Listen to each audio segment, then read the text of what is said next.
It's good to be here. So tell me what brings you to counseling. You know, I'm having a serious problem. Over the past years, I remember being in active ministry, Mhm. and for the past few years, I've not been pastoring as I ought to, and it has been a challenge for me. Yeah. I have been going to school, but then I've not been pastoring as much as I'm supposed to be doing as it relates to ministry. Yeah. So it's really a struggle at this time. So tell me more about your faith and your faith background. Okay, my faith, I am a Christian. Mm-hmm.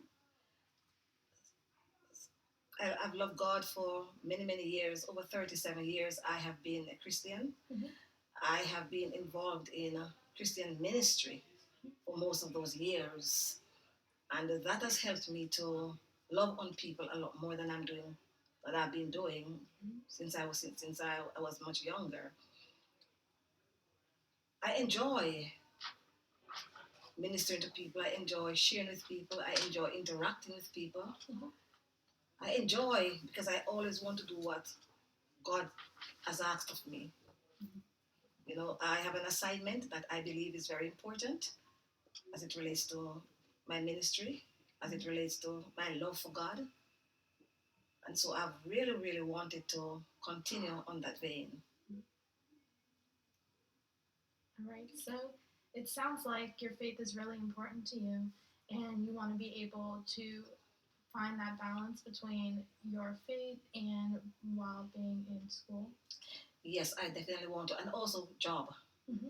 Because what I've noticed too is that my jobs have taken over my life in many ways along with school. Mm-hmm. And so I've not been able to utilize my service Mm-hmm. the way I've wanted to. So it becomes such a great challenge. You know, I go to my bed, I'm thinking about it. If I go to somebody's service, I'm thinking about the things that I once did, you know. Yeah. When it comes on to doing baby dedication, Lord's Supper, all these things, I've always enjoyed doing it. But I've not been doing it as much as I used to. Mm-hmm. And so that definitely challenges me and bothers me. Yes, I've kept my faith. Mm-hmm. I still have a love and passion for God. And I really want to continue to do that which He has asked of me. Mm-hmm. But there are so many setbacks that I need some serious help with. Yeah.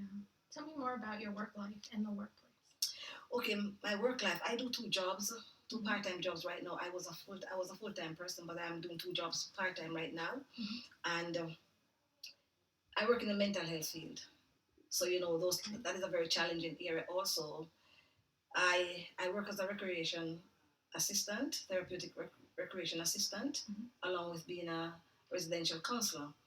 I have been working in this capacity for the past few years, but it's just not all of what I want to do. Yeah. So even though I I have the belief that wherever people are, I can serve people, I still believe that there's so much more that is within me that I need to give, because I used to do a lot more, and so I need to get back into that place Mm-hmm.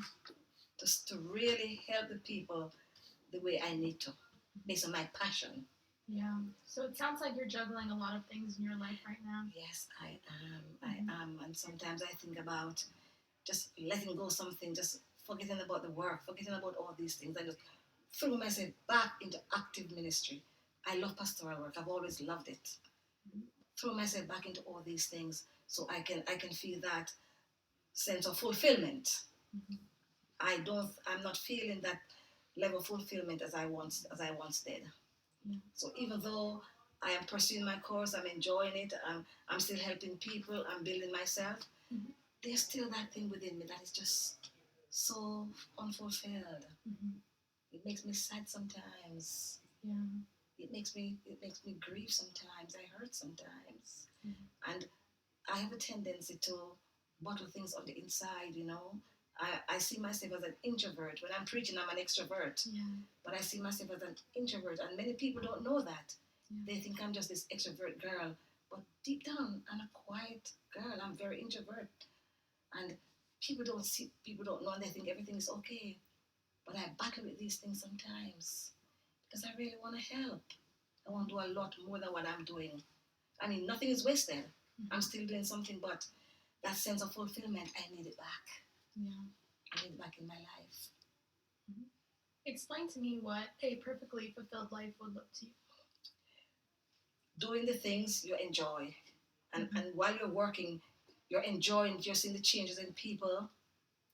It's more meaningful to you when you see all these things, these positive things happening to people. Yeah. Even though negative things are there, but then you learn how to balance the positive and the negative. But then feeling that sense of confidence that God is pleased with your position, where you are, where He has placed you. One of the things I've always said to people is that we minor in majors and major in minors. Mm-hmm. Or in the church, we talk about the sin of commission and the sin of omission. Mm-hmm. Sometimes I think I'm right there. Yeah. That the things that I ought to be doing on a wider scale, I'm not doing, and the things that I should not be doing on a wider scale, I'm doing. Mm-hmm. So there's this imbalance that I sense in my spirit sometimes, and even though I'm trying to break away from it, mm-hmm. when I think it's all said and done, I still get back to that. For example, if I can say this to you, one of my things that I've always wanted to start a ministry, because I was not in the vicinity where I am now, and I've always wanted to start a ministry. And for the past 2 or 3 years, I'm still thinking about starting this ministry. I'm passionate about the ministry, but I'm not getting through with the things that I need. I need to find a place, a place where I can take people. Mm-hmm. Sometimes I think about what is it that you're not doing that you ought to be doing, because you know better. You've been there before. Mm-hmm.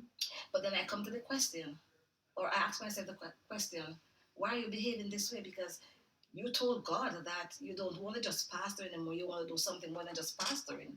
So sometimes I even laugh at myself to say, oh, maybe that's why He's taking me through this process, because He's preparing me for something greater than just pastoral ministry. Yeah. You know? So sometimes I laugh, but at the same time, another part of me, that other part of me that said, you're procrastinating. Why are you procrastinating? Yeah. I have a big problem with that word sometimes. Yeah. So earlier you mentioned feelings of sadness and grief that you may experience throughout this journey. Yes. Tell me some ways that you deal with that currently. I really want to help people, and I want to see the changes in them. Can't see it all. It's all not going to happen. But I want to know that at the end of the day, I've touched lives. Mm-hmm. I've touched lives in meaningful way. And it's very sad sometimes in the mental health field, where you're seeing things happening around you and you know that presenting Christ to the individuals will help to make things better for them. Mm-hmm. And you're not allowed to do that because of the red tapes that they have. I work in a place where they don't want you to say much about your God, but other people can talk about Buddhism. They can talk about, you name the other religions, they can talk about that. But as soon as you want to do something for someone who says, I want to know about Christianity, they push you back. Yeah. And so it makes you so sad. And sometimes too, I've had the opportunity to sit with people in meetings where they're talking about helping people in the mental health field, mm-hmm. and having done so many things over the years, and they're not seeing any change. And I'm sitting there and I'm saying, you cannot divorce the spiritual aspect of a person's life from who they are. Mm-hmm. So we need to get the psychological part in place, but we also need to get the spiritual part. I say, give us a chance. Let us take you the spiritual aspect of the person's life, because that is also important. And so that makes me sad sometimes when I sit down in these meetings and we have the answer, and then they're not allowing us to say anything. It's very sad.